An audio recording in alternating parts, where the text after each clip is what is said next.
ప్రకాశం జిల్లాలో మన కళ్ళ ఎదుటే ఒక రెండు ఆత్మహత్యలు జరిగితే మరో 3 ఆత్మహత్యలు కళ్ళ ఎదుటే కనిపిస్తూ ఉన్నాయి. అయినా కూడా ఈ ప్రభుత్వం పట్టించుకునే పరిస్థితి లేదు. అయినా కూడా రైతులకు తోడుగా నిలబడే కార్యక్రమం అంతకన్నా జరగడం లేదు. ప్రజల సమస్యల పట్ల ఎవరైనా కూడా గొంతు విప్పితే చాలు చంద్రబాబు నాయుడు గారు నోట్లో నుంచి వచ్చే మాటలు ఏ స్థాయిలో ఉన్నాయనంటే భూస్థాపితం చేస్తాడట.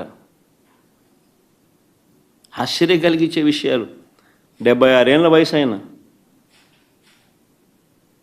76 ఏళ్ల వయసులో ఉన్న ఆయన ఒక ముఖ్యమంత్రి స్థానంలో కూర్చొని ఉన్న వ్యక్తి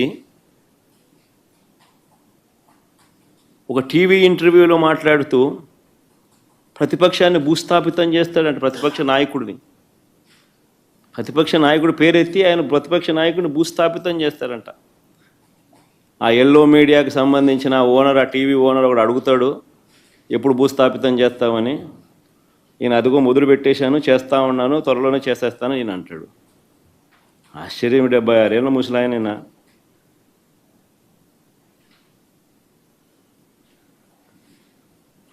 ఈ వయసులో రెడ్ బుక్ రాజ్యాంగ పాలన ఏమిటి, ఈ బెదిరింపులేమిటి, వాడిని తొక్కుతా వీడిని తొక్కుతా అన్న మాటలేమిటి? ప్రజలు ఏదో దేవుడు ప్రజలు దయదలిచి ఏదో అధికారం ఇచ్చారు. ఇచ్చిన అధికారంతో ప్రజలకు మంచి చేయడానికి పోయి, మంచి చేయాల్సింది పోయి, ఇచ్చిన హామీలను నెరవేర్చాల్సిన బాధ్యతను పక్కన పెట్టి అబద్ధాలతో మోసాలతో పరిపాలన చేస్తూ వాటి గురించి ఎవరైనా ప్రశ్నిస్తే భూస్థాపితం చేస్తాను అనే మాటలు మాట్లాడుతూ ఉన్నాడు ఈ వ్యక్తి.